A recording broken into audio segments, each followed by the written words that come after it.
Shalom, Israel, shalom, shalom.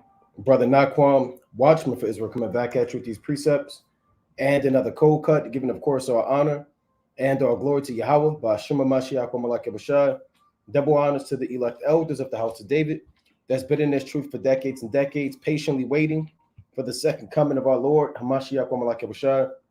A hearty, mighty shalom to all of the mighty men of the Most High God who are out there on the highways and byways, pushing this truth, magnifying the ministry, presenting their bodies as a living sacrifice, and enduring all things for the elect's sake. Shalom to those men.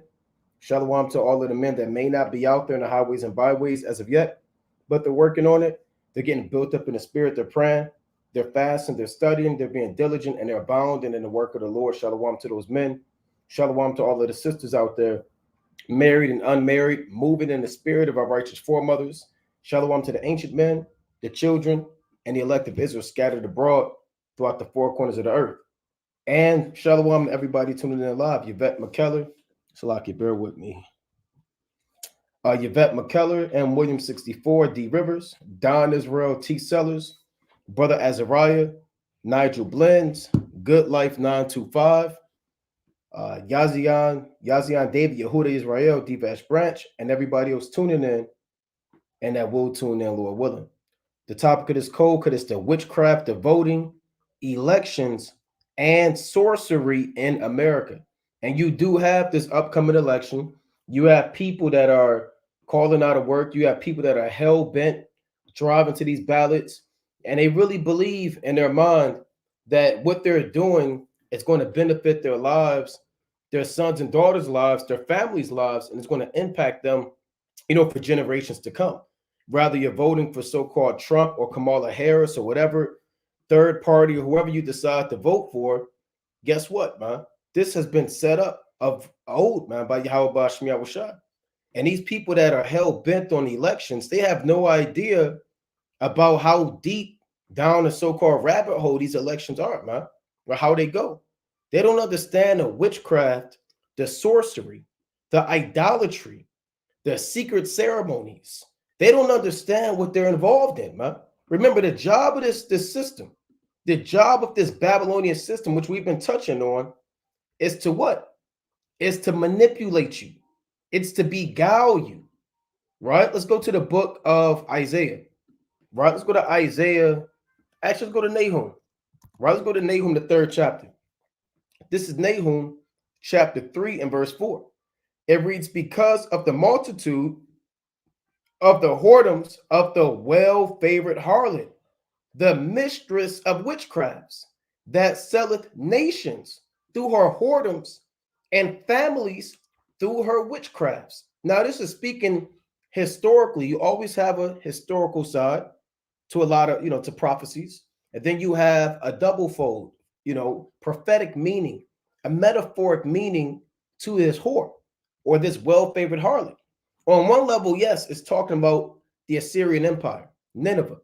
But on a spiritual level, this is really going into America, who has the multitude of whoredoms.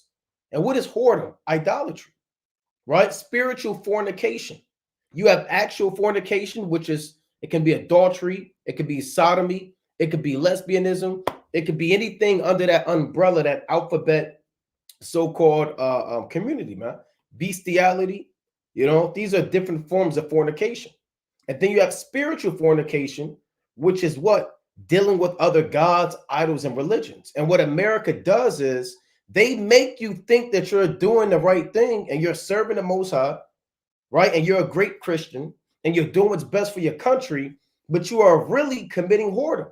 Anybody, let your grandmother know, your grandfather know, your aunts, your uncles, right? Your mother, your father, your cousins, brothers, and sisters. By the end of this lesson, Most High willing, you're going to have a clear understanding that anybody that votes in these ballots are committing witchcraft, sorcery, and whoredom given to you by the well-favored harlot, which is Babylon the Great. And why is she well-favored? Because of her riches, right? Because of her wealth, because of her military might, because of her affluence, and how she controls the world. So everybody's attracted to this society. That's why all nations come here. But meanwhile, she's selling nations through her whoredoms and entire families, man. Whole families through her witchcrafts. And we're going to touch on the witchcraft that's inside these elections, these votings that take place every 4 years, man. Right? Let's go to the book of Revelation, the 17th chapter. Right? And if you are in this truth and you say, you know what, man, I'm going to vote. I'm calling out, I'm going to vote. I'm going to just kind of see what happens. You're in sin. Now, the punishment for sorcery is death, man. Right? Let's go to Exodus chapter 22. It is not a light thing, right? To be into sorcery. Exodus 22 and 18, thou shalt not suffer a witch to live. Meaning, if you see a witch, you're commanded to speak up and say, hey, look, that's a witch right there. She's committing this act. Tarot cards, palm readings, crystal balls, magic 8 balls, familiar spirits, necromancy, charming, all types of crystals and stones. And you bring that witch on trial and you stone that witch, or you'll burn that witch, man. You know, the Most High is not into this society where everything is glorified to be a wizard. You got Harry Potter. They have damn 10 Harry Potter movies, books, and you have people dressing up. They sell damn wands, and you had the Wizards of Waverly Place TV show, and you got these damn Disney is rooted. I remember growing up in watching Disney, and they had the actors with the damn wands. You're like, you're watching damn Disney Channel, and they're putting a damn spell on you, man. And this society is perfectly fine with that. But Yahweh Shemi Shai despises that. This is Revelation chapter 17 and verse number 1. And there came one of the 7 angels, which had the 7 vials, and talked with me, saying unto me, come hither, I will show unto thee the judgment of the great whore that sitteth upon many waters. So John the Revelator was given these visions by Yahweh Shemi Shai concerning the fall of Babylon the Great and other major world powers. This whore is America that commits fornication with every nation that they're involved with, monetarily through the Federal Reserve, that they loan you this fiat currency, these banknotes on debt with interest, the International Monetary Fund that also enslaves you through their so-called currency. You commit fornication religiously as you bow down to Christianity and accept white supremacy and Caesar Borgias. You commit fornication politically as you accept democracy, ancient Greek philosophy, and you bring that into your nation. So many nations are committing whoredom with this woman, which is Babylon the Great.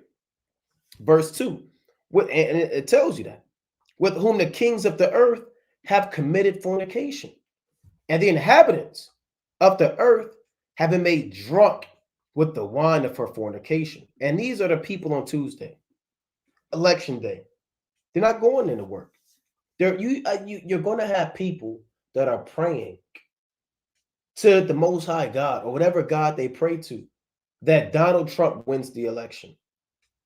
People are going to wear their lucky socks. They're going to do everything superstition and sorcery. People are going to damn call out and fake sick and lie and deceive and do what they think is going to allure their so-called candidate into the presidential seat, because they're drunk. They are spiritually drunk. Why? Because really the Most High, on a deeper level, and we're going to go into the sorcery behind it, but really we have to set the foundation that anybody that's in a position of power, king, prince, magistrate, ruler, local politician, sheriff of the police department, anybody set up in any position of power, whether you have major influence or minor, they have been set up by God, and they have not set themselves up. You cannot eliminate Yahweh Bashmi Shai from the equation. This is the book of Daniel, chapter 4 and 17. This matter is by the decree of the watchers, and the demand by the word of the holy ones, to the intent that the living may know that the Most High ruleth in the kingdom of men, and giveth it to whomsoever he will, and setteth up over it the basis of men. So the Lord rules in the kingdom of men. He set up Kim Jong-un. He set up Vladimir Putin. He's going to set up who he wants to set up. And he gives power to whoever he wants to give power to. Didn't the Lord rent the kingdom from Solomon and gave 10 pieces to Jeroboam? Didn't the Lord pull down wicked kings from their thrones and set up other kings in their stead? The Lord gives it to whoever he decides to give power to. And if the Most High wanted to, he could set up the lowest man, the basest man. And that's what he's doing now by setting up Esau. He's the base man of the earth. And if you think that this government is going to save you, you have failed to realize that there's already a government set up, man. There's a government being set up before your eyes, right? The prophecy says what? Right? Isaiah the 9th chapter. What does the prophecy say? Isaiah chapter 9 and verse 6. For unto us a child is born, unto us a son is given, and the government shall be upon his shoulder, and his name shall be called Wonderful, Counselor, the Mighty God, the Everlasting Father, the Prince of Peace. So there's a government being established with elected officials. There's a particular class of men called the elect. They have been elected already. The Lord already had an election. And his election was before the foundation of the world. The Lord elected men to be part of his government before men were even put on the earth. And he gave this government to be upheld by his only begotten son, Yahushua. This is the government that the Most High gave you, wherein you don't have to trust any American government. You don't have to trust in being a Democrat or Republican, because Yahweh Bashmi Yahushua has elected men to be part of this government. Right? Let's get that. Right? This is let's go to Romans. Right? Did the Lord say, who shall lay anything to the charge of God's elect? Right? Let's get that. This is Romans chapter 8 and verse number 33. Who shall lay anything to the charge of the Most High's elect? It is the Most High that justified. So there's an election, meaning a choosing that has already taken place. And that's even on the left-hand side. Anybody that's been in power, whether you were part of the ancient Egyptians, whether you were part of the Assyrians, the Babylonians, the Medes, the Persians, the Greeks, the Romans, those world leaders that they write textbooks about and make documentaries and movies about, these men were elected. Every president has been elected by God. You don't influence who the Most High sets up. And we're going to show you that these modern day elections, again, are nothing but pure sorcery and madness and folly, man. And it's an outright sin to vote. It's an outright sin. Let's go to Deuteronomy, the 17th chapter. It's a sin within itself, right? This is Deuteronomy chapter 17 and verse number 14. When thou art come into the land which Yahweh thy God giveth thee, and shall possess it, and shall dwell therein, and shalt say, I will set a king over me, like as all the nations that are round about me. Because that's all the Lord knew, that our people are simple, and they love what the other nations are doing. The Canaanites had many kings. So when we were putting that land, the Lord knew that temptation and that demon was going to hop on us, where he knew that we wanted an earthly king, like all the other nations. Verse 15, thou shalt in any wise set him king over thee, whom Yahweh thy God shall choose. One from among thy brethren shalt thou set king over thee. Thou mayest not set a stranger over thee, which is not thy brother. So anybody that you did choose, first of all, it wasn't a vote. The Most High set this king up. And you would take his son and you would set him up when his father died. Our government is not a republic. Our government system is not a democracy. Our government system is what you call a theocracy, right? This is what you call a theocracy, a form of government where a deity, meaning Yahweh, Bashmi Abashai, or deities, which are the sons of God, are recognized as the supreme civil ruler. Meaning they create the laws, enforce these laws. They're held to the highest standard to enforce justice and execute judgment. And the government's authority comes directly from a religion. And we don't necessarily have a religion in modern day terminology, but we uphold law, statutes, and commandments, you know. In a theocracy, the state's legal system is based on religious law, which is the Torah. And government officials are often members of the clergy, meaning our priests. They are the government officials because they teach the law. All right. And really, our king was one of the top men because he is responsible for all matters of so-called religious law. That's why in Deuteronomy 17, the king is responsible for all judgment. And he's responsible for reading the words of the law to enforce justice in civil matters. Let's jump down. Deuteronomy 17 and 18. And it shall be when he sitteth upon the throne of his kingdom, that he shall write him a copy of this law and a book out of that which is before the priests, the Levites. And why we have to write the law?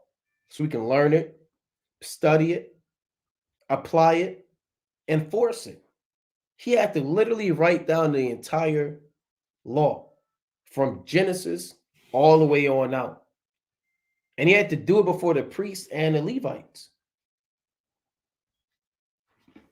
And they would teach the king too. And it shall be with him, and he shall read therein all the days of his life, that he may learn to fear Yahweh, Bashmi Abashai, his God, to keep all the words of this law and these statutes to do them. And that's what our leaders are supposed to do. They are set up to guide the nation, to show them who the enemies are, to teach them righteousness, and to have them abstain from what wickedness is. But when you're in a system where you're constantly seduced, and you're in a system where you think that you can influence who's set up, then you're not going to think about these precepts, man. These world leaders, as much as they swear in on the Bible, they don't believe the Bible. Every president swears in on the Bible. How many precepts do they bring out? Every 4 years, 8 years?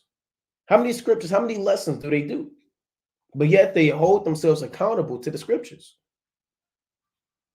Meanwhile, they're child molesters, human traffickers, and sorcerers and warlocks, man. Now, the Most High set these kings up.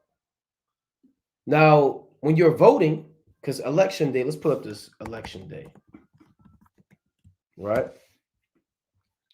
Tuesday, November 5th, 2024, right? And this is what they call the big day. The big day.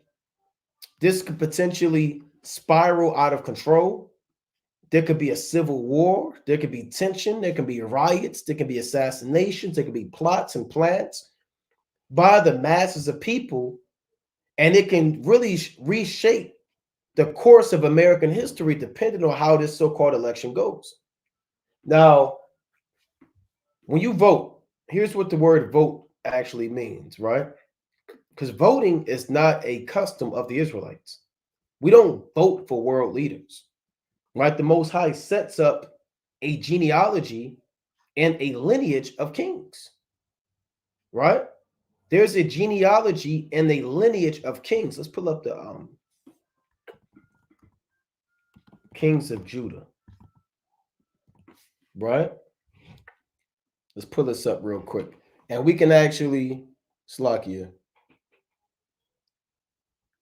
we can actually pull a list of these kings through the spirit and power of Yahweh Bashmi Abushah, right? So here's a list of the kings of Judah, right? And the Most High has established our leaders to be from the seed line of David. And you should know your kings. Everybody knows the presidents, and everybody knows the vice presidents. But you ask the average so-called Black, Hispanic, and Native American man, who are your kings? They don't know who your kings are. And ask them, how did your kings get into power? How does your government work? What type of government do we have? We don't know anything about our government that the Most High set up. But we want to focus on trying to have a government that hates you be over you, man. And you want to willingly try to contribute to it by voting.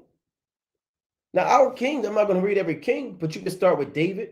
And if you follow the green, all the way down to Zedekiah.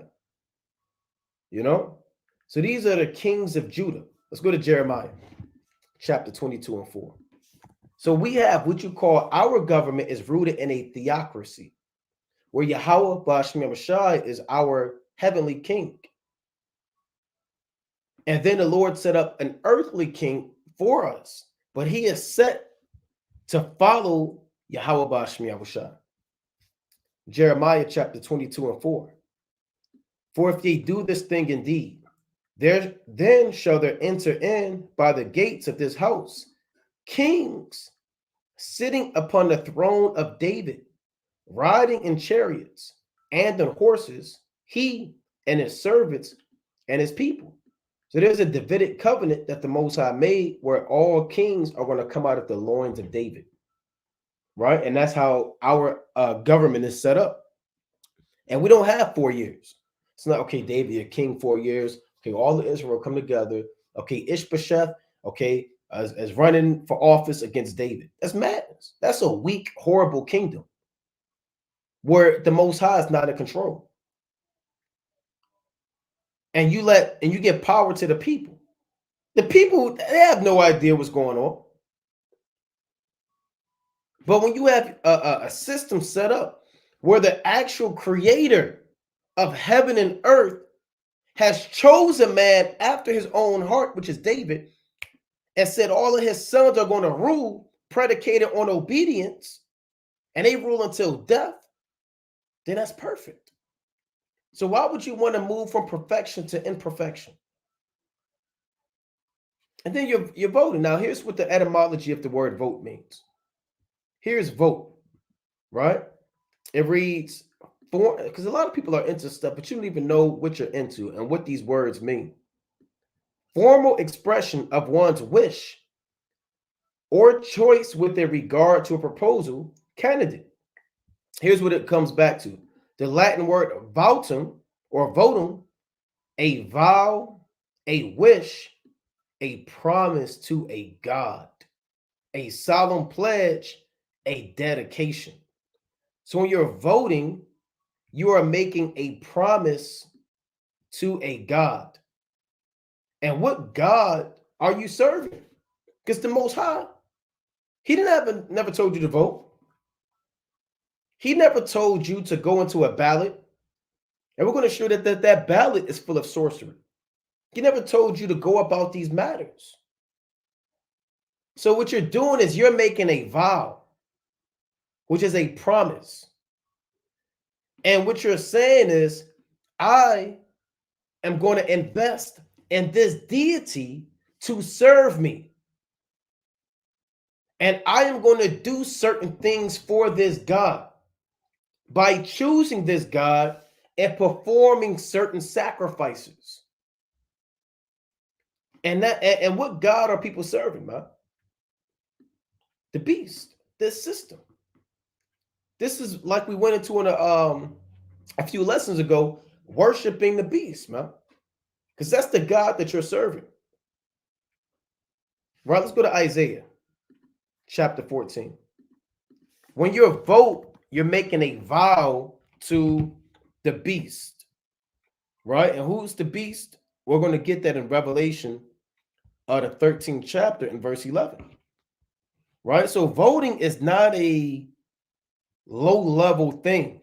You're actually making a vow, a proclamation, and you're saying, I want this God over me.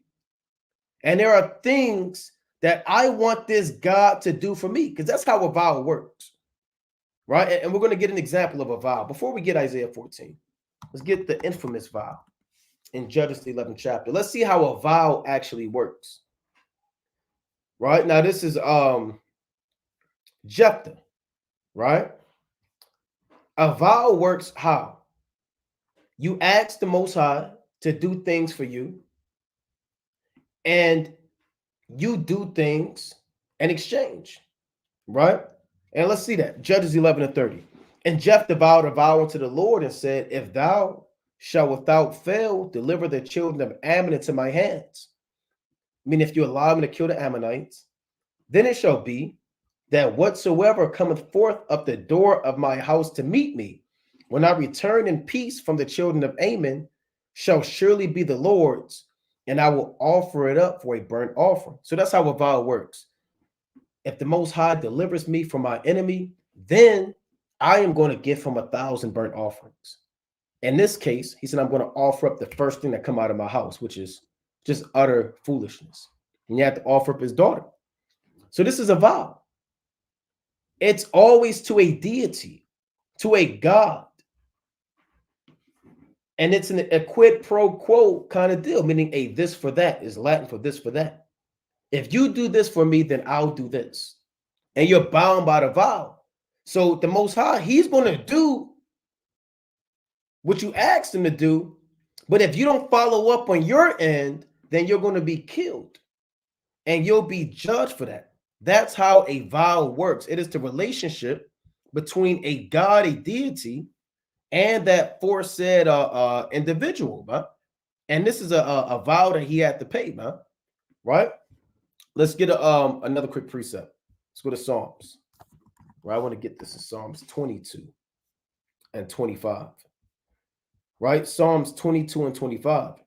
My praise shall be of thee and the great congregation. I will pay my vows before them that fear him. So paying your vows again. Let's say David said, Yahweh, if you deliver me from the Philistines, then I'm going to offer you 10,000 lambs.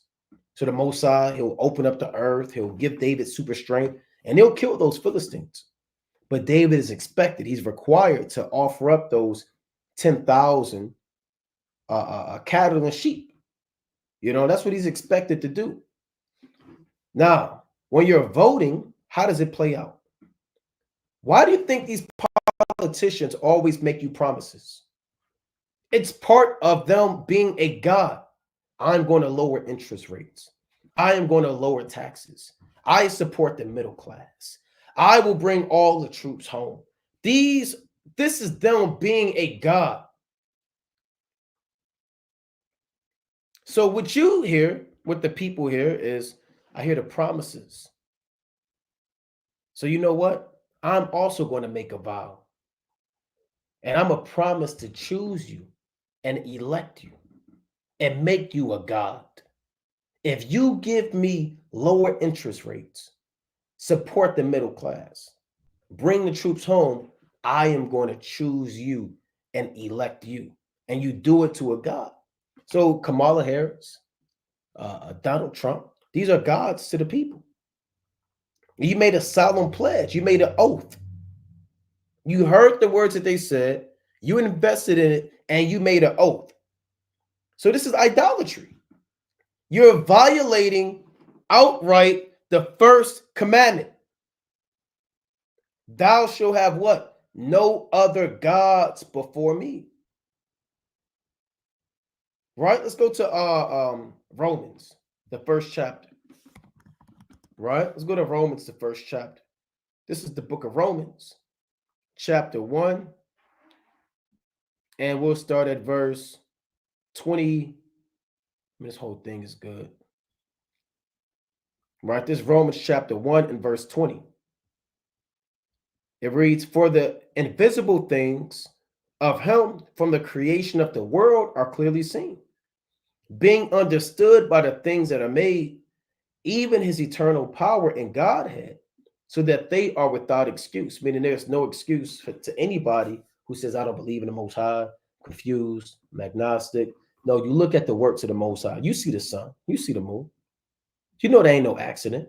You see the creatures. You see the cyclical things of Yahweh Bashmi Yahushua. You see the structure, the order. This ain't an accident. There's no excuse. You know that the things that you see were made by things that can't be seen. And you have to accept that. Verse 21, because that when they knew the Most High, they glorified him not as God, neither were thankful, but became vain in their imaginations, and their foolish heart was darkened. And when you vote, you're setting up other gods. You know that there's the Most High, but you're not going to glorify him as the Most High because you're going to make a promise to another God. Verse 22, professing themselves to be wise, they became fools. Here's the point. And changed the glory of the uncorruptible God into an image made like to corruptible man, which is that man you're voting for, and to birds, and to four-footed beasts, that's that donkey, and that damn elephant, and creeping things. Wherefore the Most High also gave them up to uncleanness through the lust of their own hearts, to dishonor their own bodies between themselves, who changed the truth of God into a lie and work. And this isn't a question. A lot of brothers read this like it's a question. Oh, who changed the truth of God into a lie? It's not really a question. He's telling you that these people who went off and created idols, they are the ones who changed the truth of God into a lie and worshiped and served the creature more than the creator, who is blessed forever. Amen. So you are likening man to be your God once you go outright in this election booth. That's what you're doing. It means a promise to a God, a solemn pledge, or a dedication. You see that? And they're not going to keep these promises because they're not God. They lie. See, with Yahweh Bashmi Yahushua, when he makes a promise, he keeps it. It's impossible for the Most High to lie. Right? Let me get that real quick in Titus. Right? Let's get that in Titus. It's like I want the first chapter. Right? You got people, man, oh man, they're going to finally support the middle class. Oh, they're going to finally bring the troops home. They're going to finally get these close up the borders and get the Venezuelans out. And they're going to finally do this. All I have to do is vote. This is madness, man. Absolute madness. Right? This is Titus chapter 1 and verse 2. And hope of eternal life, which the Most High, that cannot lie, promised before the world began. So if you're going to make a vow to anybody, let it be Yahweh Bashmi Yahushua. You know, and you should even be reluctant when it comes to making a vow to the Most High anyway. But for you to make a vow to mortal man and a promise to your God is absolute idolatry, right? Now I want to go, I'm not going to read this whole thing, but there's something I want to touch on right here. Now, this is from the Civil Rights Division, the U.S. Department of Justice, right? Introduction to Federal Voting Right Laws. So I want to jump down. I want to read a specific part of this. This is before the Voting Rights Act, right? This is before the Voting Rights Act. Because you Negroes, you don't know what's going on, man. You have no idea what's going on. First of all, we're going into it that you're making a promise to a God. Second of all, you are into sorcery. We're going to read that. So I'm not going to read this whole thing, but I'm going to read this part right here. Right? Now this whole, I mean, this is a very good read. If you want to go back and actually read some history, and you could check it out on your own. But I'll read this. Actually, I'll read the first paragraph as well. Before the Civil War, the United States Constitution did not provide specific protections for voting. Qualifications for voting were matters of which neither the Constitution nor federal laws govern. At that time, although a few northern states permitted a small number of free black men to register and vote, slavery and restrictive state laws and practices led the franchise to be exercised almost exclusively by white males. Now, here's what we want.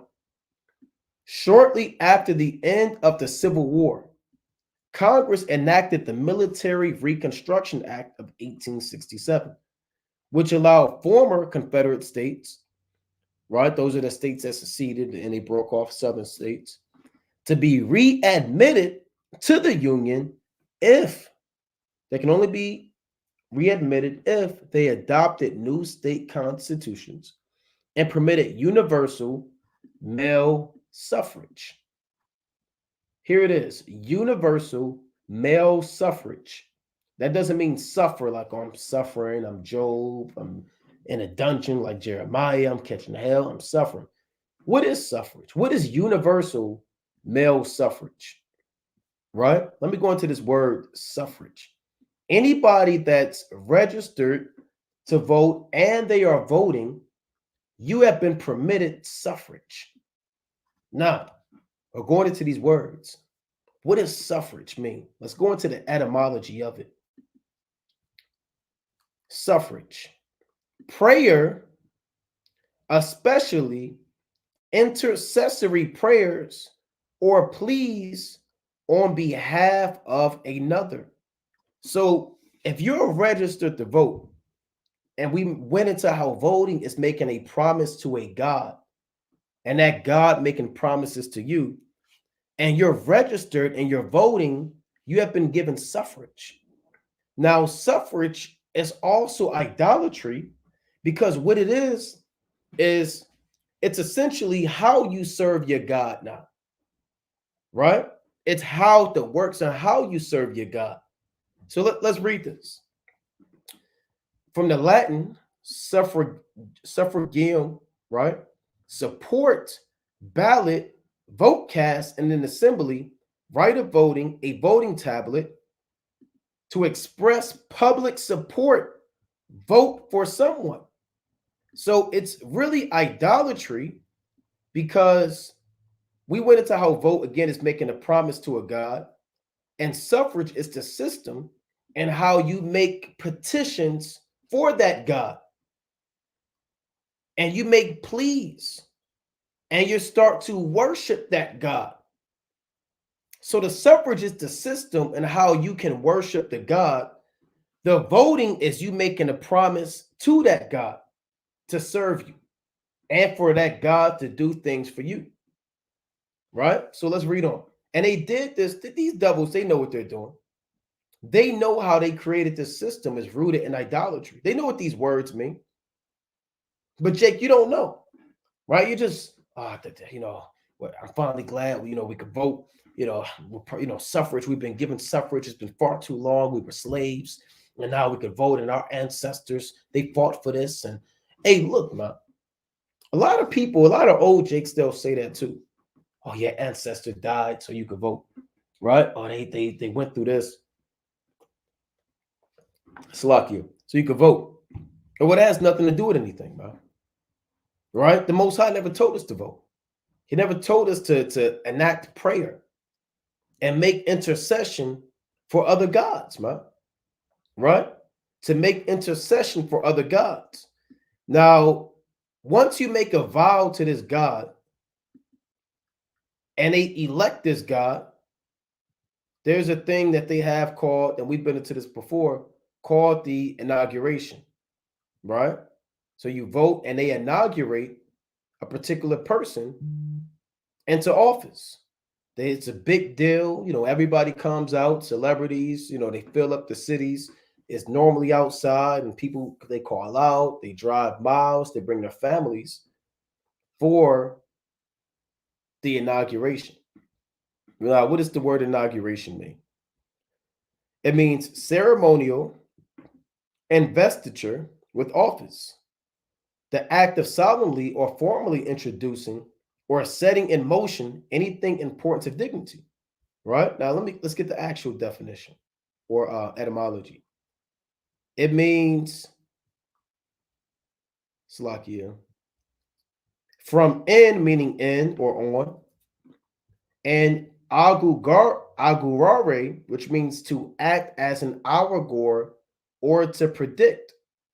So the sorcery starts, first of all, with you voting. That's where the idolatry starts. And it ends with you electing an augur to conduct the ceremony and a religious festival of the God that you have chose.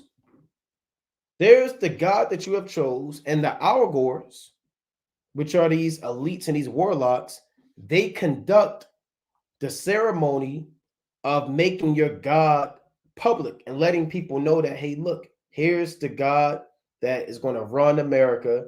Here's his policies. Here's what he's going to do, right? They normally have different events. So what is an augur, right? Because that's what an inauguration goes back to.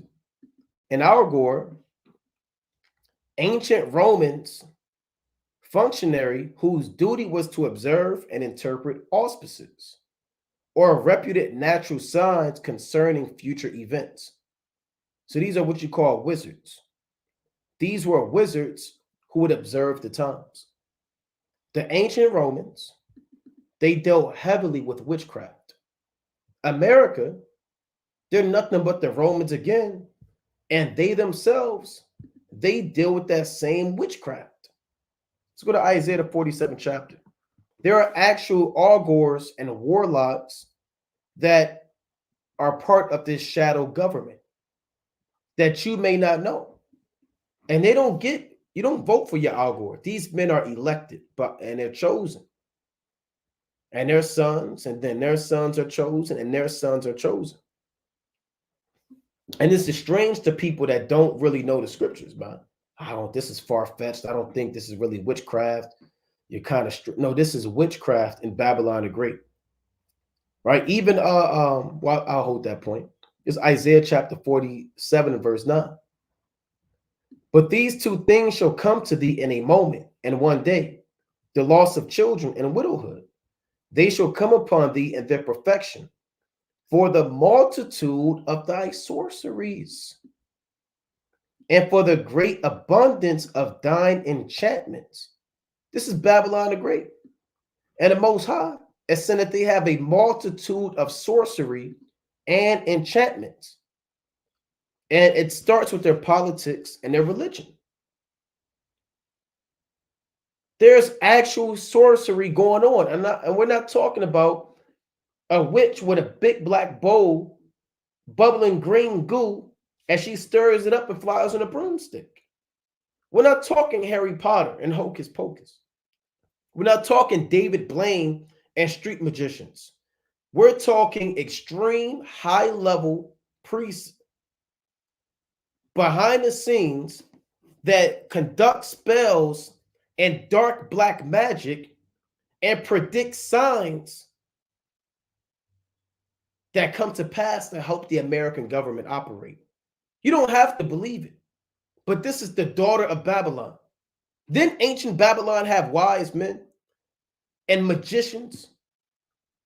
If this is the daughter of Babylon, and the scripture says that as is the mother, so is the daughter, surely characteristics of ancient Babylon are going to be made manifest in modern day Babylon. Right? Let's go to Daniel, the 2nd chapter. Right? This is the book of Daniel, chapter 2 and verse 2. Then the king commanded to call the magicians and the astrologers and the sorcerers and the Chaldeans to show the king his dreams. So they came and stood before the king. Now, these people right here, these magicians, astrologers, the public didn't see them. They weren't meant to be beheld by the public. You want to catch them at the local, fish market or at the fruit stand. Even today, you want to catch these guys at Walmart, man. You think you're going to bump into these warlocks at Walgreens, man? CVS, the bank, the grocery store, the bus stop, Spirit Airlines, United, at your job. You don't see these guys, man, because they're not meant to be seen. Their power is in their secrecy. So they stand before the king. And this is ancient Babylon. And modern day Babylon, they have that same deal going on. Now, the Most High, what he does is he calls them wise men, right? They're called wise men. Let's go to Jeremiah chapter 49. They're called wise men. This is Jeremiah chapter 49 and verse number 7. Concerning Edom, thus said the Lord of hosts, is wisdom no more in Teman? Is counsel perished from the prudent? Is their wisdom vanished? Because Teman was an ancient Edomite city known for sorcery and wizardry. Let's pull that up. And the Edomites, what they did is they made this the headquarters of sorcery, necromancy, and wizardry. Right? Here it is, Teman, the region occupied by the descendants of one located east of Idumea. Right? Located east of Idumea. Let's pull up Teman on the map. Right? Let's pull this up on the map. Now, Teman,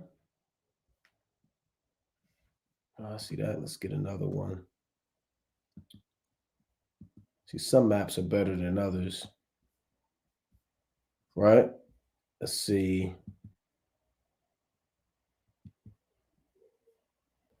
All right. I mean, we'll just rest with this, right? But you see Basra, but you also see Teman. And Teman was the headquarters of a lot of sorcery that the Edomites were into, the ancient Edomites. But now it's a figure of America, DC, these top cities of sorcery.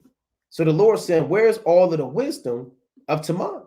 Where's your wise men? Where's all of your enchantments? Do you think that it's just the Senate, the House, the President, Supreme Court, and certain elected officials? How do you think they get their power? How do you think they can forecast events? Because of sorcery and ceremonies. How do you think they have the technology that they have? You think that the creation of the nuclear weapon and weapons of mass destruction, night vision goggles, plasma weapons, and modern day medicine and splitting the atom, do you think that they did this without Satan? What type of power do they have? Huh? They work with dark magic and demonic energy. And it was given to them by the spiritual demon Satan. This is Luke chapter 4 and verse 5. And the devil, taking him up into an high mountain, showed unto him all the kingdoms of the world in a moment of time. Now, believe it or not, the devil appeared to Esau. He appeared to Cain. He appeared to Esau. And they were shown all the kingdoms of the world in a moment of time. How do you think Esau rules over all the kingdoms of the world? The earth is given to the hand of the wicked. If Esau is over all the kingdoms of the world, how do you think he got it? By the devil. And to keep his power, he has to perform certain sacrifices, which are the people that he kills through disease. These are his sacrifices to keep his power. Through wars, that's a sacrifice to keep the power of Satan. Every god requires a sacrifice. By getting the people to sell out. These are modern day sacrifices upon his proverbial altar. children, that come up missing by the millions. Let's read on what the devil said. Now, the devil said this to Yahushua, the righteous. And the devil said unto him, all this power will I give thee, and the glory of them, for that is delivered unto me, and to whomsoever I will, I give it. If thou therefore wilt worship me, all shall be thine. If you bow down and serve me, you'll have everything. Lands, power over all nations, bombs, technology. You'll be the top god on the earth. Everybody will worship you. And these things were given unto Esau. Now, you can say, well, show me the exact account when the devil appeared unto Esau. I can't do that. Well, I don't believe it. We don't have to believe it, man. You'll be a fool not to believe that the so-called white man, actual Esau, and these devils don't deal with the spiritual demon Satan, man. And they got you working with Satan as you vote, man. And you cast your damn ballot in. And the Most High lets you know that they have sorcery and enchantments. We're going back to Isaiah chapter 47 and 9. We're gonna go further. We're gonna dive deeper into this sorcery behind the election. Isaiah 47 and 10. For thou hast trusted in thy wickedness. Thou hast said, none seeth me. Thy wisdom and thy knowledge, it hath perverted thee. And thou hast said in thine heart, I am, and none else beside me. So the Lord said, this is your wisdom and your knowledge. It's perverted you. All of the science, the power you have, it made you think that you can't be defeated, that you couldn't be taken down. And you said in your heart, I am. I thought the Most High said I am to Moses. I thought he said, I am that I am. What is Esau doing saying I am? Well, he's saying that he's God. Let's jump down. Verse 11. Stand now with thine enchantments and with the multitude of thy sorceries, wherein thou hast labored from thy youth. If so be, thou shalt be able to profit. If so be, thou mayest prevail. And that's the Lord talking his talk. Here I am breaking you down. Where's your warlocks at now, man? Where your wizards at? Where's your enchanters at? Where's your algors at? You've been doing this from your youth. All your presidents have been Freemasons. George Washington, John Adams, Thomas Jefferson, James Madison, Monroe. All these presidents are into sorcery, Masonic symbols, occultic behavior. You've been doing this from your youth. No, George Washington wasn't into witchcraft. Well, you don't know history, man.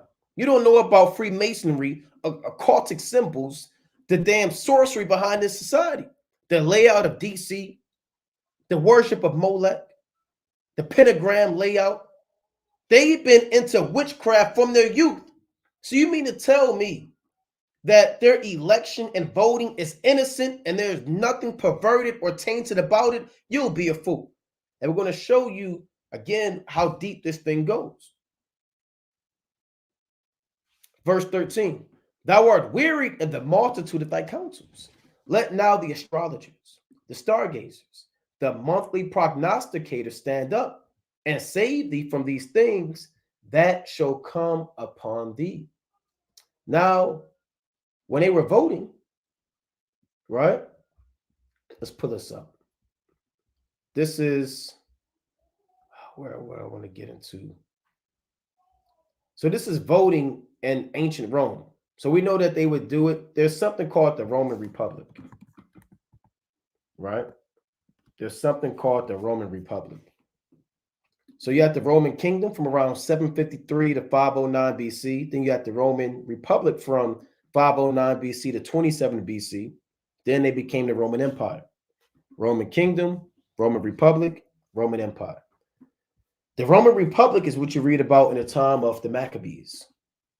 During the time of the first and second Maccabees, the Roman Empire was not into existence yet, right? But the Roman Republic was. When you read Daniel, the 11th chapter, and these wars that the king of the north had with the king of the south, and you have these Linnaeus and these different Roman councils that were involved in the Macedon wars, that's all the Roman Republic. America, again, they are Rome back on the earth. They are Rome back on the earth, right? Let's get that in Revelation chapter 17, right? And we brought this out again. We'll bring it out one more time. Revelation chapter 17 and verse 8, to prove that America is Rome. So similar customs. And right now, we're not going to talk about architecture. We're not going to talk about the circus, and we're not going to talk about sports in the Colosseum. We're going to talk about the witchcraft of ancient Rome runs rampant in modern day Rome. Revelation chapter 17 and 8. Right? Let's read it. Salakia. The beast that thou sawest was and is not, and shall go, Salakia, shall ascend out of the bottomless pit and go into perdition. And they that dwell on the earth shall wonder, whose names were not written in the book of life from the foundation of the world, when they behold the beast that was and is not and yet is. Now, this beast is the Roman Empire, but it's really America. How do you know that? Because the beast is not, meaning it's not in power, but yet it is in power. Rome isn't here, but you see Rome when you see the Colosseum. You see Rome when you see the Republic government. When you hear the word Republican, you think of Rome. When you see the architecture on college campuses and federal buildings and capitol buildings, when you see the sports industry and the Colosseums and the Circus Maximus, right? You see Rome when you see the slavery that we go through, the white supremacy, the injustice of the Jews. You see Rome alive and well through the works that America puts out there, which is them giving life unto the image of the beast, that the image of the beast should both speak and live. Now, this is Revelation chapter 17 and verse 11. And the beast that was and is not, even he is the eighth, and is of the seven, and goeth into perdition. So America is this beast, and they come up to seven. The seven major powers are Greece, Rome, Spain, France, Germany, Russia, and Great Britain. America, they come out of those seven heads, and they have been influenced on every level by those seven previous Edomite kingdoms that came before them. And they're going to go into perdition. So they move in that exact same spirit as Rome. And believe it or not, those Roman leaders that were alive and well during the time of Yahushua, Tiberius, who was the Caesar during the time of our Lord, he's back on the earth right now. Pontius Pilate, who was the governor, he's back on the earth right now. Herod, the tetrarch, and these different men, they're back on the earth right now. All of those Romans are here, and they're manifest, and they play some position in today's society, right? Let's get that. Let's get and let's get this thing on voting, right? So this is how the Romans would vote, right? So they would cast their ballot. Let's pull up voting in the Roman Republic. Let's just see if that's on this article.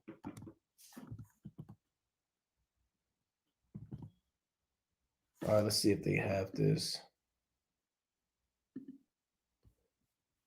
All right, let's see. Voting in Rome.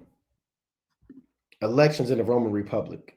I'm not going to read this whole thing, but before the empire was established, they had elections in Rome. And they would have the people that would cast their ballot into this thing right here. And we'll touch on this. All right. Elections in the Roman Republic. So this is how you know America's Rome, because they had elections and they got it from Rome. And they have a republic. A republic is where elected officials are chosen. That's what a republic is. A democracy is where the people have power to choose those people in positions of leadership. Demos meaning people, kratios meaning power. So democracy meaning the power was given to the people. So elections in the Roman Republic were an essential part of its governance, with participation only being afforded to Roman citizens. Like now, only a modern day Roman citizen could vote. I mean, a modern day American, right? So they would vote, and they would cast their ballots into the box, man. Right? They would cast their ballot. Now, here's the process. I'm not going to read this whole thing, but I want to touch on this and how it ties into sorcery. It reads, after a magistrate constituted an assembly, usually in summer or early autumn, like now it's early autumn, candidates would stand before the electorate. When voting started, the appropriate block would lodge votes before a magistrate. Prior to 139 BC and the passage of Lex Gabina Tabellaria, a voter would queue on raised gangway and then state to a clerk his ballot. So he would go up and he would get up there and tell him, here's who I vote for. After the reforms of that year, he would write the names in his own hand. The ballots would then be collected in an urn and counted. So back then, they would take a stone. They would have two stones, and they would have an urn on each side, right? Or paper or whatever. And they would take it and they would put it, who they decided to vote for in the ballot. And they would take the dummy stone and put it in the other urn. So you didn't know who they really voted for, right? So they would put it in this thing called the urn. So when you vote now, you vote at this voting ballot. That's what people do, right? You go to the voting ballot. You get there, right? I want to pull up an actual, right? Let's see, voting booth. Here's the voting booth that people are into. Now, this voting booth is rooted back in mysticism and sorcery. First of all, you're voting, which is you're making a promise to a god. Now you have to go about it on this particular mystic box, right? They can say, no, it's just a box. It's just a ballot.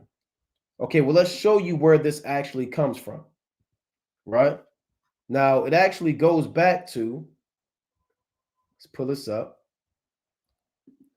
a sister. This is what they would actually cast their ballots in, right? A sister. And this was used for sorcery and mysticism. This is the ancient ballot box of Rome. Let's read this. A sister is a box or basket used by the ancient Egyptians, Greeks, Etruscans, and Romans for various practical and mystical purposes. So they would use this thing as part of their sorcery and as part of their wizardry that they would have. So here's a sister right here depicting a Dionysian revel and Perseus. These are Greek mythology with Medusa's head, right? So right now you can see this is what it would look like. And they would cast their vote into this mystic box of ancient Rome. All right. It reads, I'm not going to read this whole thing. There's a part I want to touch on. In the Roman comitia, the sister was the ballot box into which the voters would cast their tabuli. The form and material of the voter's sister, evidently of wicker or similar work, is represented in the next cut from a coin of the Cassia gens, right? So they would cast it into this damn urn.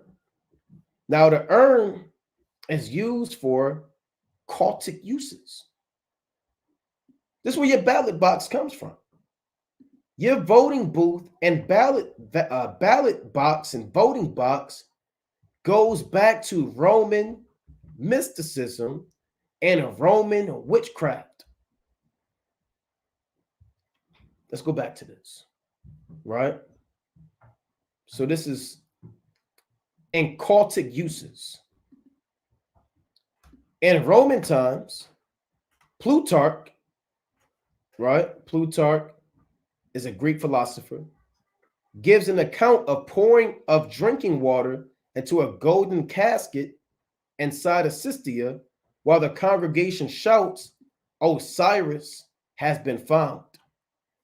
And so this is witchcraft. They would use the voting box, this ballot box, for sorcery and witchcraft, to call on the name of gods, to summon gods. So this is why you vote, which means you make a promise to a god, and you're part of the suffrage system, right? Which means you make prayers and intercessions to this god, and then you write and you sign in this ballot box, which has its same roots, which in sorcery and witchcraft, because it's all for another god. In ancient Greek mystery cults, the Sistra Mystica were wicker work boxes, which seem to have contained a live serpent, check that out, and represented in numerous ancient images, including coins on which a sister is shown half open with the serpent creeping out of it. So this stuff was for Greek festivities, Roman cults, madness, sorcery, and witchcraft. This is where your ancient ballot box comes to. It starts with a Roman occultic damn urn of death and wizardry. So everybody that's into voting at the voting booth, you don't even know how this thing started and where it comes from and what these words mean. You're making a promise to a god, hoping that he'll do things for you, and you're casting your ballot into the modern day sister, which is a mystic box of sorcery and magic and occultic behavior. And this is all being facilitated by, let's pull this up, by your modern day Roman augurs, right? That's what, again, we were going into that for the word inauguration. All right, let's get a quick precept real quick. Let's go to Revelation, right? The 18th chapter. Right, let's go to Revelation chapter 18 and let's read verse number 23. Revelation chapter 18 and 23. And the light of a candle shall shine no more at all in thee, and the voice of the bridegroom and of the bride shall be heard no more at all in thee. For thy merchants were the great men of the earth, for by thy sorceries were all nations deceived. And this is speaking about the collapse of America. The light of their candle, which is their technology, wisdom, science, medicine, education, government, politics, is going to grow dark. When wars kick off, economic collapse ensues, civil unrest and riots. And the Most High said, the voice of the bridegroom and of the bride, which represents the festivities, the voting, the concerts, the sports, the mirth, all that is going to be shut down. Why? For by thy sorceries were all nations deceived. People are deceived, making them think that voting is a normal behavior. And it's completely innocent, but they've been deceived.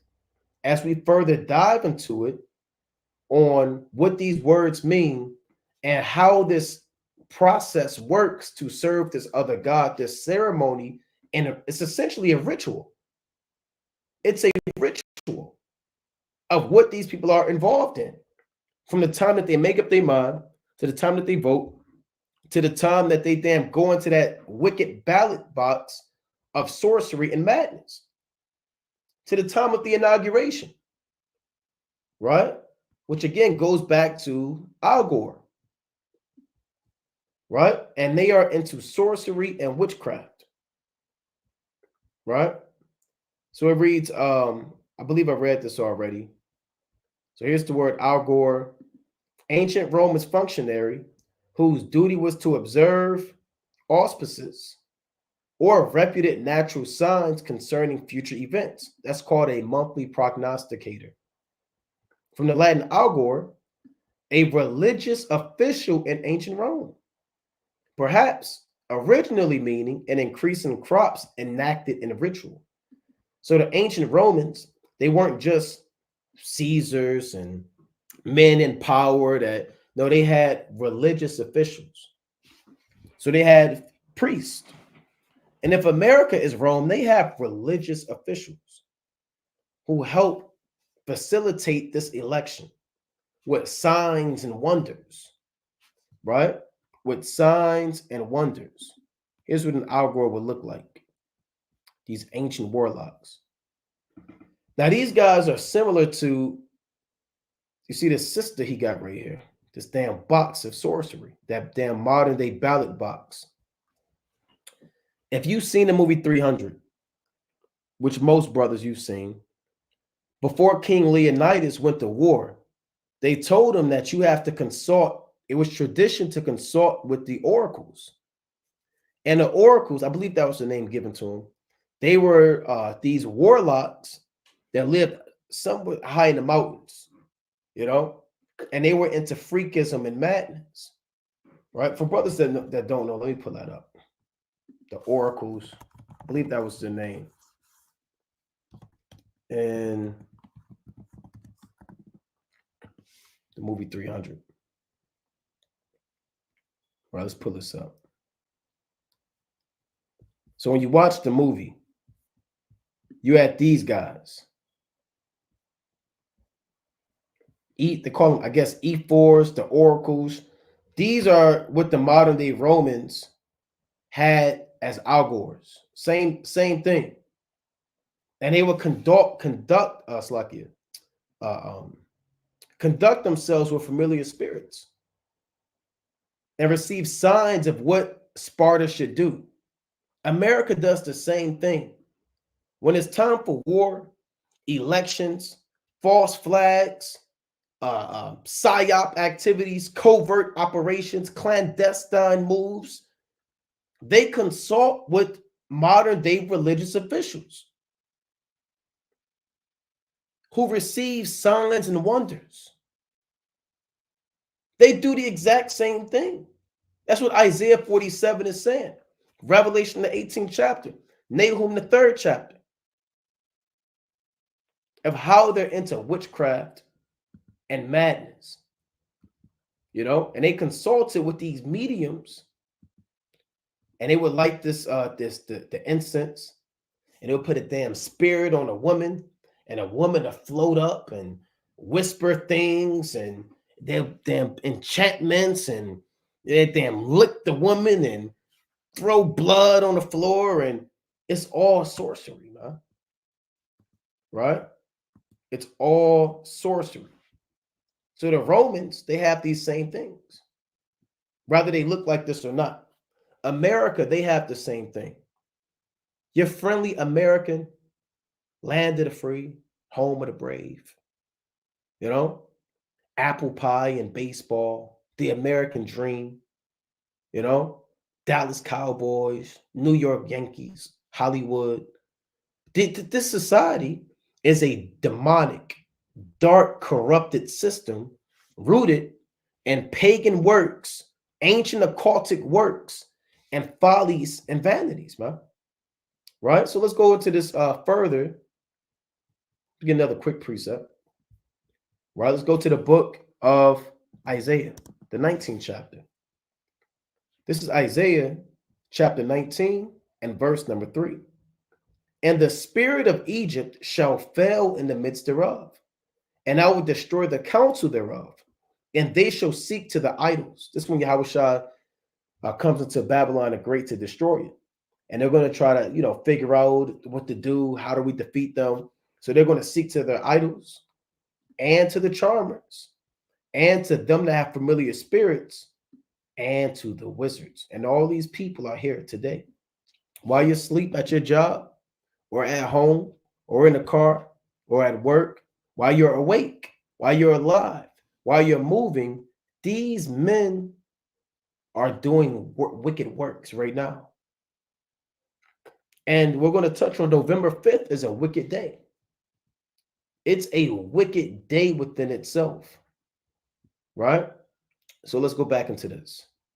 We went into the word Algor, right? Let's go into this. And that's why when you have these inaugurations, it's always a ceremony. It's actually a religious ceremony. As much as they want it to be a public event of mirth and festivities, it's actually a day of sorcery. So the first inauguration was done by who they call George Washington, April 30th, 1789. Now, George Washington, he himself, Slocky, they won't let me click that one, was into heavy witchcraft and sorcery, right?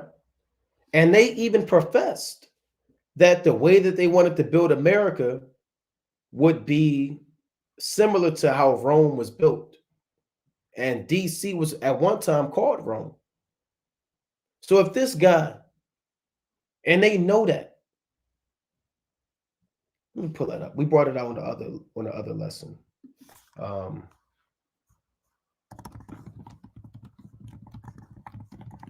Right? So Washington, D.C., right? It says was not called Rome, but it actually was. You have something called Rome, Maryland, right? Because they don't want to. Rome, Maryland. Washington was originally named Rome, Maryland, right? You can read this on your own. Discover the unique history of Rome in Maryland and its influence on Washington, D.C., right? Even before the Americas were collecting antiquities, our founding fathers, who's that? George Washington, Benjamin Franklin, all those men, sought to recreate the ancient world in America. So they knew what they were doing. Washington, D.C., a new Rome on the Potomac. America was frequently referred to as New Rome from its early history, from early in its history. So these men were studied. George Washington, these were wise men on the left-hand side. So you don't think they knew about Roman occultic symbols, Roman occultic works, ancient Masonic Egyptian pyramids and all-seeing eyes and New World Order and Novus Seclorum Ortum, and you don't think they knew about that? They put it all in your face, man. It's their whole layout. This whole voting process, the box, the damn days, all of these things are set up on purpose. The inauguration, and they call it an inauguration on purpose. They put it right in front of your face. They're letting you know we are consulting with algors, with wizards. But the average American, they're not going to look into that. Right? To them, it's just a day to stop Donald Trump from getting in office or to get Kamala Harris in office, but they don't know what's going on. So this man, and his inauguration, you know he was into warlocks and wizardry, right? And they have different degrees of this, man. Freemasonry, witchcraft, sorcery, hand gestures, hand in the pocket, hand out the pocket, hand gesture here. I'm in the know. I know what's going on. All seeing eye. All that started with these guys, man. And New Rome. Right? So these men were heavy into sorcery and madness. Now, when you're dealing with the day, right? When you're dealing with the day through the spirit and power of Yahweh Shemel Shai, when is so-called election day? Right? When is so-called election day? Election day is November 5th. Right? Tuesday, November 5th. Why November 5th? Right? Why is it always early November, that Tuesday of November? Well, in ancient Rome, seeing that we're dealing with this, where is this at? In ancient Rome, there's a day called the Nones. See if we can pull this up. In the Roman calendar, which the Romans did not have originally a 7-day week, right? They did not originally have a 7-day week. So if you keep the Sabbath, you're not following the Roman system, because the Romans didn't always have a 7-day week. They adopted it from us, right? Besides the point, I want to touch on this word nons. All right. Let's see if I can get this. Right. Let's jump up. So it reads, I want to read this. So the Romans, it goes to how they dealt with their certain days, right? And I want to touch on something and why November 5th is important to ancient Roman witchcraft and to modern day American witchcraft and how they relate. So here's something about their calendar, right?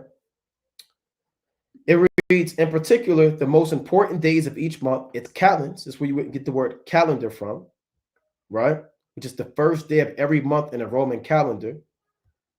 It reads, so if you have a calendar, are you following the Romans? Because the word calendar came from the Romans, right?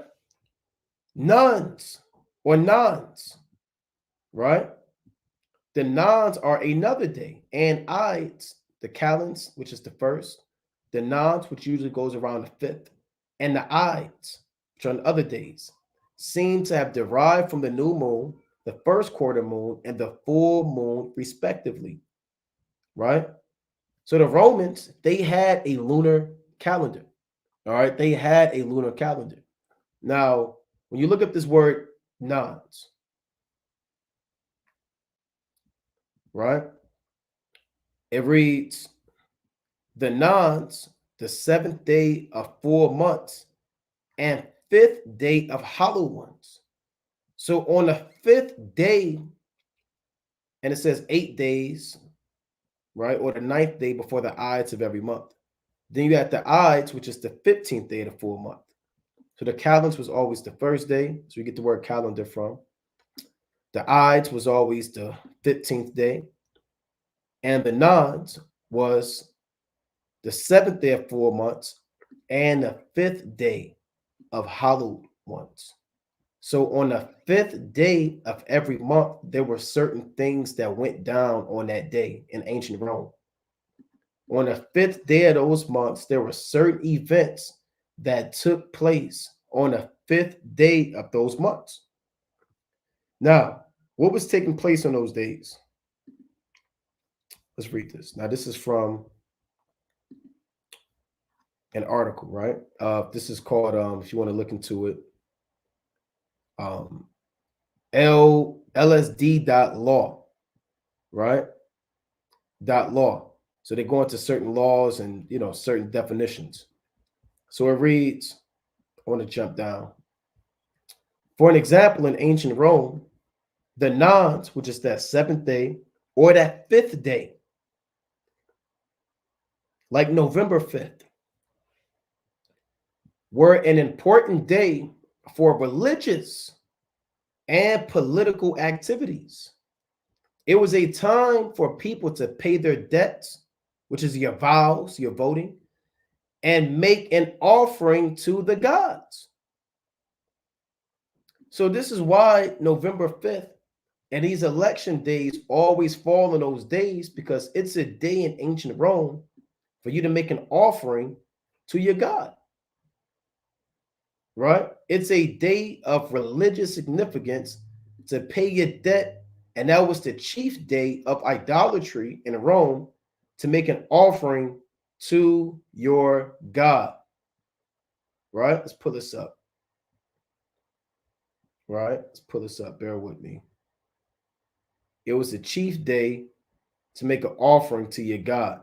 Let's pull this up. Nons in Rome. It reads, okay, we covered that. It being the fifth day of the month. Let's see. Right? Bear with me. So this day, when you go into it, was the day of sacrifice. Right? It was a day, like we read, November 5th, the fifth day of the month. It was a day to make an offering to the gods. So what gods are the people in today's society making an offering to? Type in the word offering. See if they bring that up. Okay, here it is. Yep. It reads, it was a time for people to pay their debts and make an offering to their gods. What gods are the people making an offering to on the modern day fifth day of the month? Right? On the fifth day of the month, people are going to make a promise to their God. That's what the word vote means. Part of the suffrage system, which means you're making intercession, you're going into that wicked ballot box rooted in mysticism and witchcraft on the same day that you in Rome would make an offering to the God and pay your debts, right? So again, people going into these voting booths and trying to figure out who's going to have their best interest at heart, they have no idea what they're getting themselves involved in. Now, this is from a few weeks ago. This is how you know it's into witchcraft. These witches are trying to use their power to defeat Donald Trump. You have actual witches, actual warlocks, actually putting spells out there. The election day is a heavy day of witchcraft, man. Let's go to Wisdom of Solomon real quick, chapter 14. It is a heavy day of witchcraft. It's not just Halloween, right? This is a chief day of Al Gore's sorcery, you know. This is Wisdom of Solomon, chapter 14 and verse 23. For whilst they slew their children in sacrifices or used secret ceremonies. So when you're voting, you're involving yourself in a ceremony. Again, you decide who your God is going to be. Let's say you decide I want to vote for Kamala Harris. You made her your God, which means you made Satan your God. And then you voted and you made a vow to elect that God based off of the promises that that God said he would do for you or she would do for you, whatever promises she made. And then you went into that wicked ballot box, the sister rooted in Greco-Roman sorcery and paganism, and you put your offering in there. Not only that, you're doing it on a chief day of offering to false gods and sorcery and witchcraft. Not only that, right? You're practicing a ceremony, standing in that line and going there and getting that box and putting it in there and coming out with the pen. That's a ceremony. Let's get the definition of a ceremony, right? A formal religious or public occasion, typically one celebrating a particular event or anniversary. So this is a religious event. Voting is a religious event because you're doing it for a God. It is not a political event. It is a religious event. Now you can say it's a political event if you want to. Regardless, it's still to another God. Now, let's read this article. These witches are trying to use their power to defeat Donald Trump, right? Let's read this. Now, this isn't from 30 years ago. This is October 24th. They're literally gathering together. Witches, this society is finished. This society is finished. Yahweh Shah said, if a nation be divided against itself, that nation shall not stand. It reads, meanwhile, charismatic Christians gather and pray for Trump, likened by a movement leader to the biblical King Cyrus. Look at this. They put fire in there, offerings, enchantments, a big book of witchcraft. Told you this day is full of sorcery, man. A lot of witches come out on this day, right? It reads, each month under the glow of the waning crescent moon, meaning things are going back into darkness. Thousands of American voters who also happen to be self-identified witches. So you have self-identified witches. Then you have people that are into witchcraft, but they don't even know that they're into witchcraft. They don't even know what they're involved in. And then you got people, the witches, they know what they're involved in. Hey, look, we're here to practice our ceremony. This is the 5th day of the month, the Ides. This is the day to make an offering to our God. We heard the promises, and we want to further get this thing riled up. So it says, who also happen to be self-identified witches, gather online and in person with one goal: preventing Donald Trump from winning the presidential election. Armed with orange candles, tarot cards, and a not so flattering photo of the former president, they cast a spell to block his return to the White House. And this isn't like a card trick. This isn't, okay, how do we figure this out? Oh, he put the card, he had an ace in his sleeve. No, this is actual spells.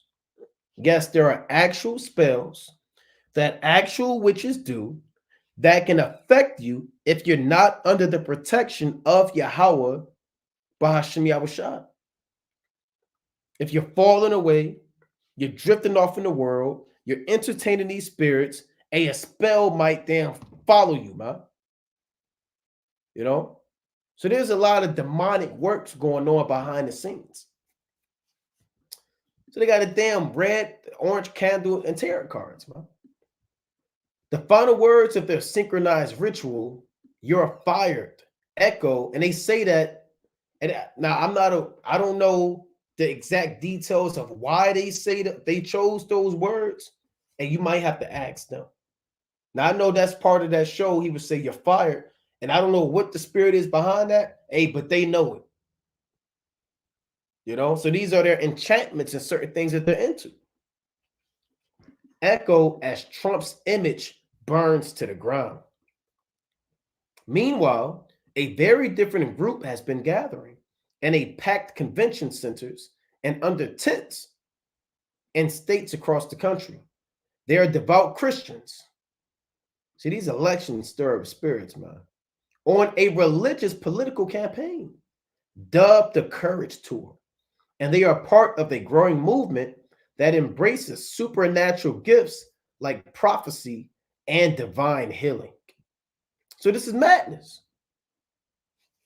With raised swaying hands and collective prayer chants, they rally for 2 divine interventions: make Trump president again and protect him from what they see as forces of evil arrayed against him. So check this out. You got witches coming out casting spells to keep Trump out of office. You have Christian witches casting their spells to get him in office. Let's go to Ephesians, the 6th chapter. Just when you thought you heard it all. And this is happening, it's going to happen heavy on that 5th day. Witchcraft is going to increase because it's a day of witchcraft. You know, it might be car accidents, man. You know, damn strange things happen to people on that day. It's going to be a lot of a death and fires in houses and accidents and Edomites getting shot and people getting stabbed and depression spirits and mirth spirits. It's going to be folly and diverse lust on that day. So much so where Esau's telling people, hey, don't come to work on this day, man. You know? Ephesians chapter 6 and 12, right? Ephesians chapter 6 and 12, Salakia.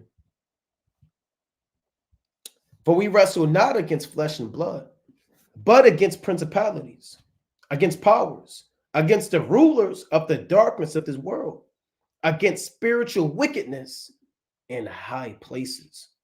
You got low-level spiritual wickedness, which is like, you know, music that you may entertain that put spirits on you in movies and things of that nature. But there are levels to spiritual wickedness, just like there's levels to righteousness. You have the Most High, and you got Yahushua, you got Michael the Archangel, you got Gabriel, you got Uriel, you got Raphael, you got the other 7 holy angels, you got the 420 elders, you got the 4 beasts, you got different angels and powers and rank and structure. That's on the right hand side.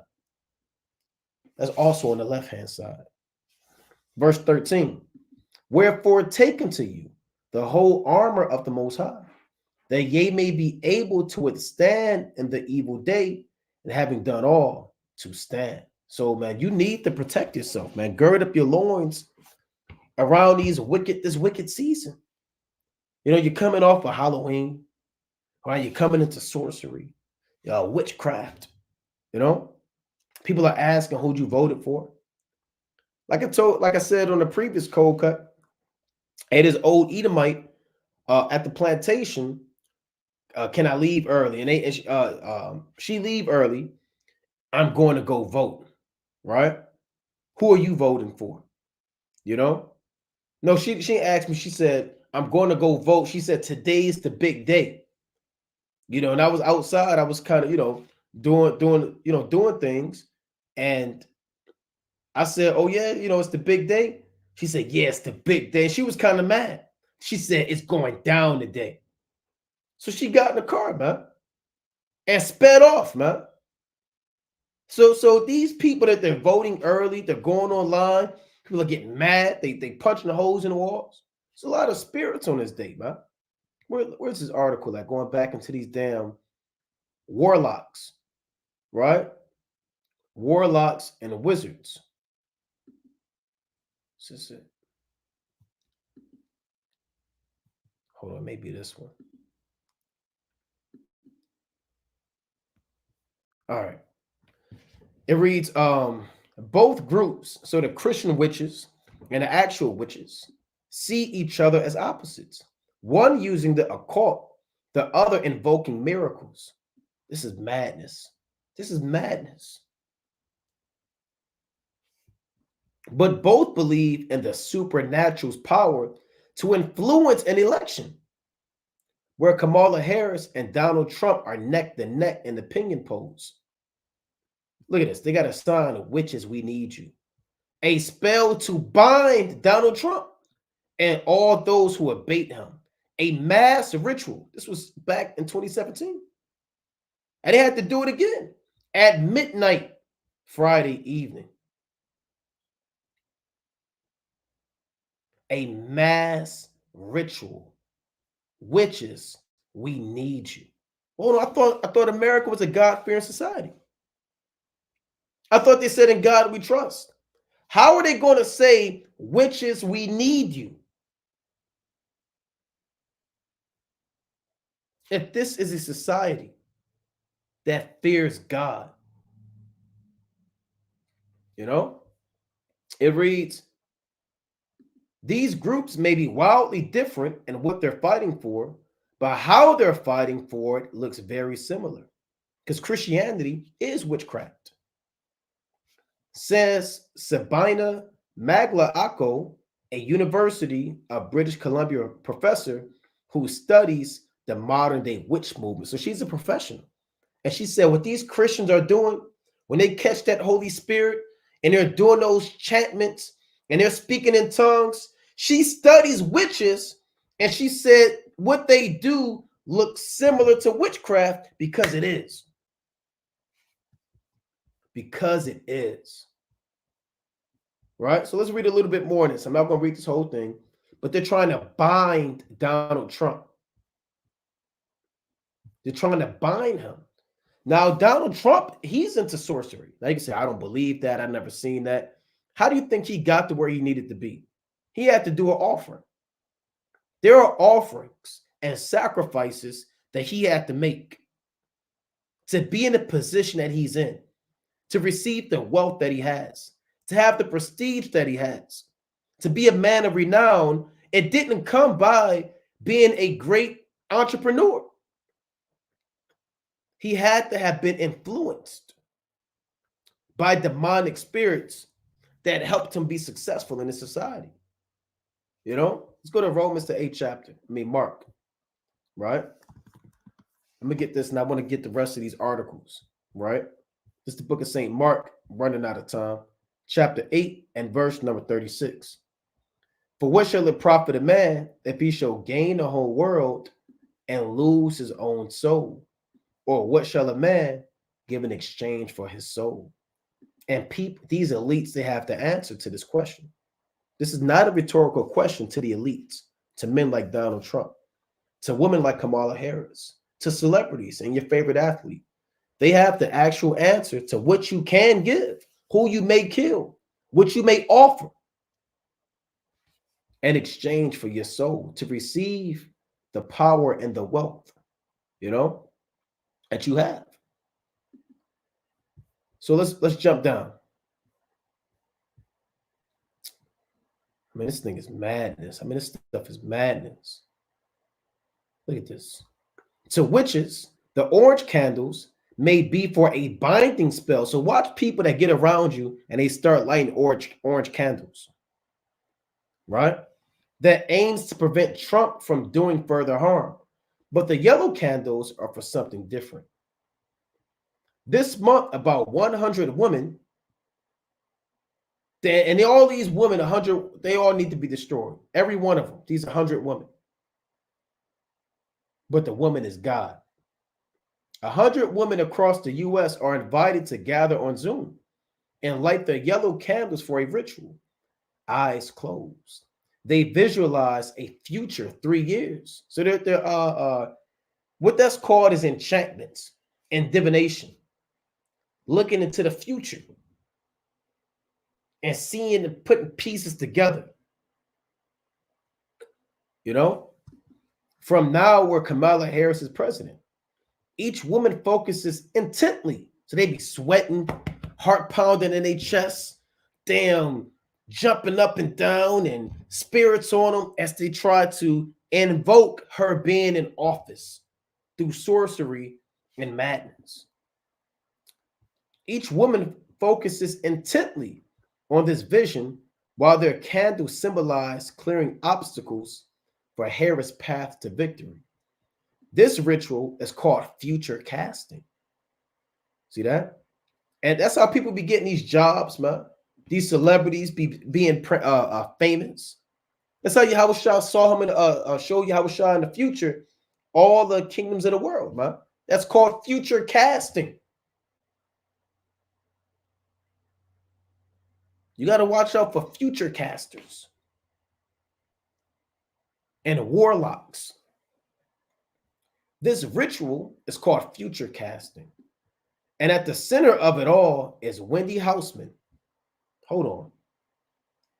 A DC-based witch. And of course, she's in DC. That's why I hate DC. It's my least favorite place on the earth. A DC-based witch who left her corporate career to practice witchery for a time, leading a coven of professionals, lawyers, doctors, and executives. Hey, so your boss, man, might be a witch, man.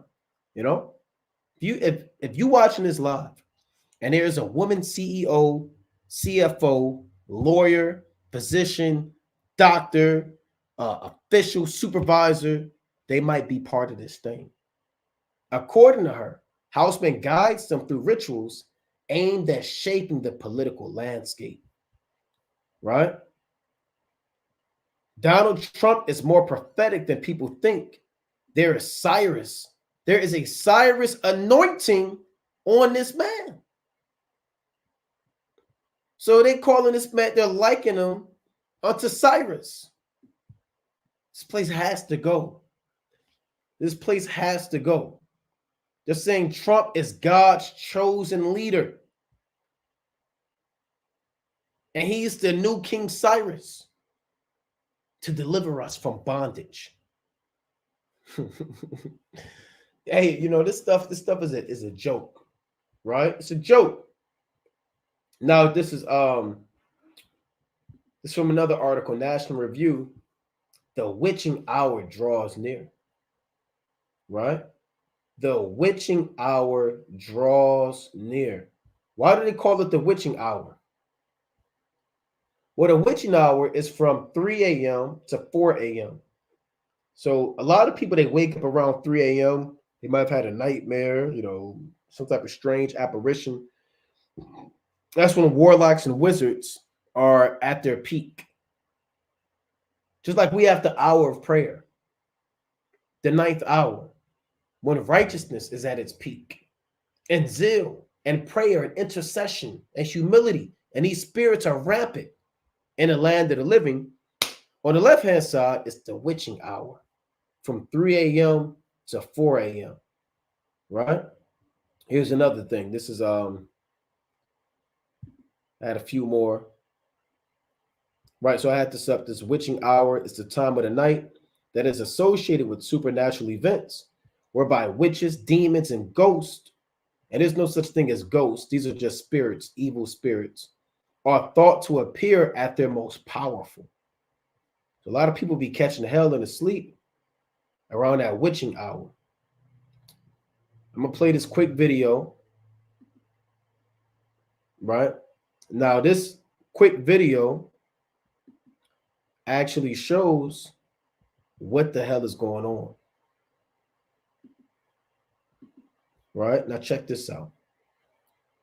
This is from 2 weeks ago. New York City's political witches will cast spells for cast ballots at a village Halloween parade. They're spreading a little hocus pocus. Witches Vote will be taking their broomsticks to the 51st annual Village Halloween Parade, hoping to cast spells for cast ballots. The Coven of Voting Witches was founded by Mari Gustafson, the self-proclaimed Witch of Wall Street, who said that October 31st is the perfect time to deliver their political message ahead of Election Day, that voting can be fun. I think elections make people nervous and a little sad, and I wish they didn't feel that way, she Like we're going into, there's a lot of witchcraft behind the election. The whole ceremony is witchcraft, and everybody invested in it, they're into sorcery. told the Post. Witches believe in the alchemy of democracy and that every vote is magical. See that? Let me play that again. Play that again. Make people nervous and a little sad, and I wish they didn't feel that way, she told the Post. Witches believe in the alchemy of democracy. Witches believe in democracy, right? They believe power should be given to the people. And the spirit, they believe in a demon that fuels democracy. They believe that. So you Democrats, you Negroes that vote, you believe what witches believe. That's why you're into sorcery on this day. And that every vote is magical. And every vote is so-called magical because you're doing it for a god.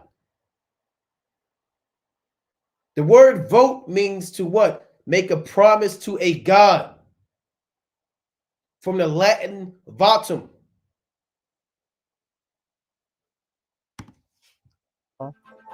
In 2020, I voted dressed as a witch. It's a fair use. Gustafson launched her group in 2022. Fair use. Explore more. She predicts that 20 to 50 New Yorkers will show up to march in the parade with Witches Vote, including really crazy creative women, a lot of art teachers, and people who work in animation. So a lot of those people are witches, art teachers, people that work in animation. Men will also join in on the black magic. You can be a male witch, you could be a warlock. Listen to this madness. This sounds like they're trying to put a spirit on us. Join in on the black magic. You can be a male witch, you could be a warlock, you could be a wizard. No, we can't. No, we can't. We can't be a witch. We can't be a warlock, and we can't be it's a black magic, man. Now I'm not gonna pull it up on the screen, but let me read this real quick in Deuteronomy 18. We can't, right? This is Deuteronomy 18, and they're gonna be out there on that election, man. They're gonna be out there trying to put spells on people and freak off. You can be a so-and-so. You can be this. No, this is right? We could be prophesying your downfall. This is Deuteronomy 18, and I'm gonna read the classic and verse number 10. There shall not be found among you anyone that maketh his son or his daughter to pass through the fire. That's child sacrifice, or that useth divination, or an observer of times, or an enchanter, or a witch, or a charmer, or a consulter with familiar spirits, or a wizard, or a necromancer. For all that do these things are an abomination unto Yahweh, Bashmi Awashai, And because of these abominations, the Lord thy God does drive them out from before thee. Thou shalt be perfect with Yahweh thy God. He explained. We're open to all genders. This year, 70,000 people are expected to march in the 70,000 people, right? So let's sit on that, man. That's all we need to hear from her, man. Right? So you see what the society's into, man. We're not making this up that this day is full of sorcery and witchcraft, man. We don't gain nothing out of putting that information out there, right? This is I want to pull it, I wanted to go into that as well. So we went into an Agor, right? And they do the inauguration in January, we know, because Janus is the Roman god of beginnings. So they're beginning, they have a ceremony, which is the inauguration, which the Agors are the handlers and the warlocks behind the scenes. They bring in the president and they do it to dedicate it to, and they do it in January by design, as it's the god of beginnings and transitions and doorways. So you're opening up the door from one god to another, right? There was a temple to Janus in the Roman Forum, which was called the Gates of Janus. The temple doors were kept open during what? Times of war. And we're approaching times of war, right? That's why around elections, you always have wars and seditions and madness, as they have their Agors to transition them through the gates of Janus, right? Now, you Negroes, you Jakes that vote, what did the Most High say, man? Even according to this man's system, right, you have no business voting.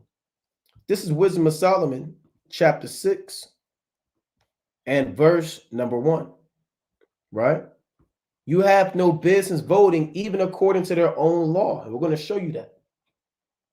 You're not held to the standard to vote by Esau's own law dictionary. Wisdom of Solomon 6 and 1. Hear therefore, O ye kings, and understand. Learn, ye that be judges of the ends of the earth. Give ear, ye that rule the people, and glory in the multitude of nations. Here's the point. For power is giving you of the Lord, and sovereignty from the highest, who shall try your works and search out your counsel. So the Most High, he said that we have sovereignty. Now, when you look up this man's definition of sovereignty, let's pull this up. You pull up even his definition of sovereignty. Sovereignty, let's jump down. This book, this is his own dictionary, his own laws.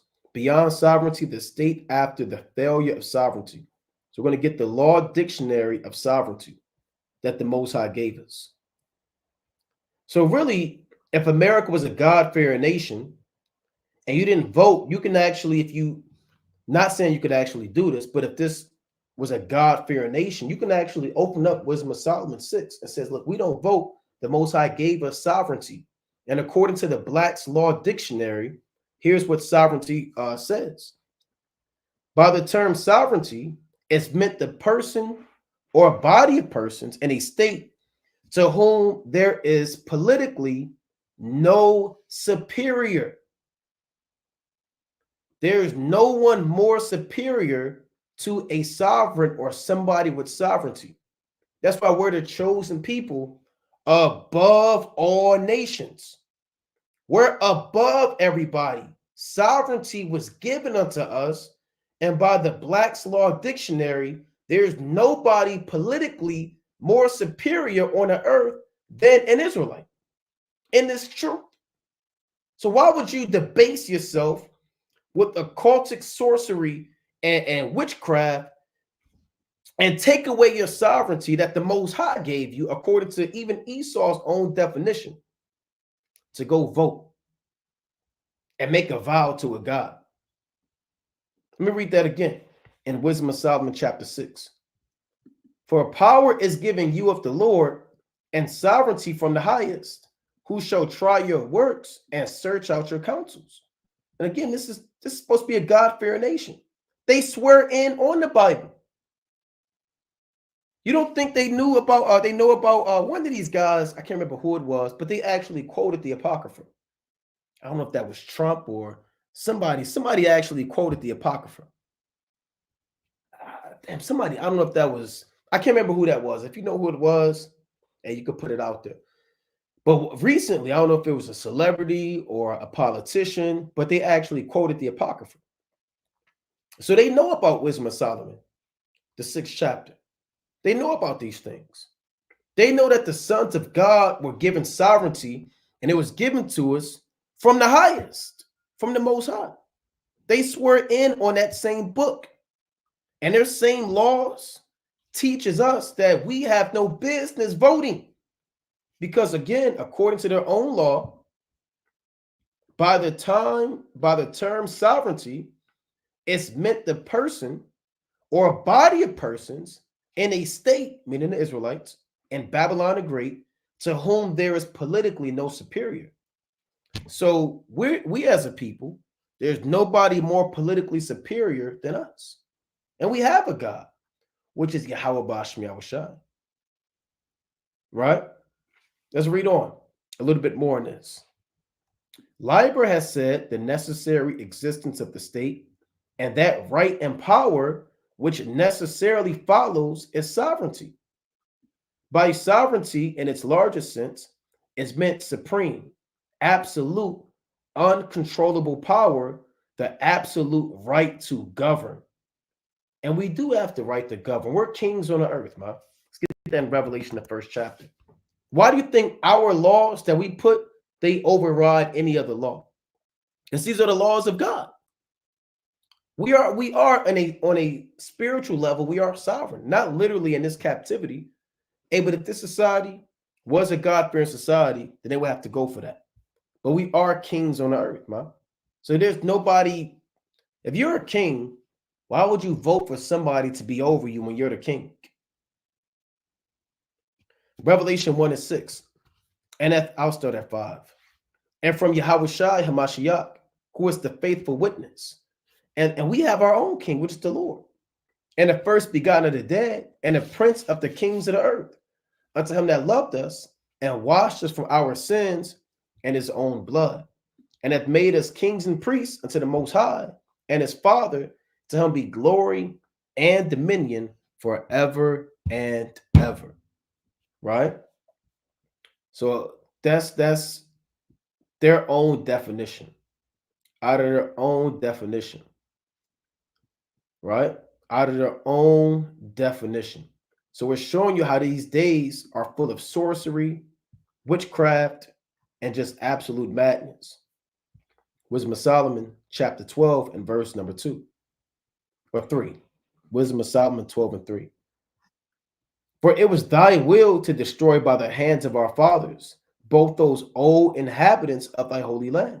So the Lord sent the Israelites, Joshua, Caleb, and those men to destroy those 7 nations, the Canaanites, whom thou hatest for doing most odious works of witchcrafts and wicked sacrifices. So America is hated by God.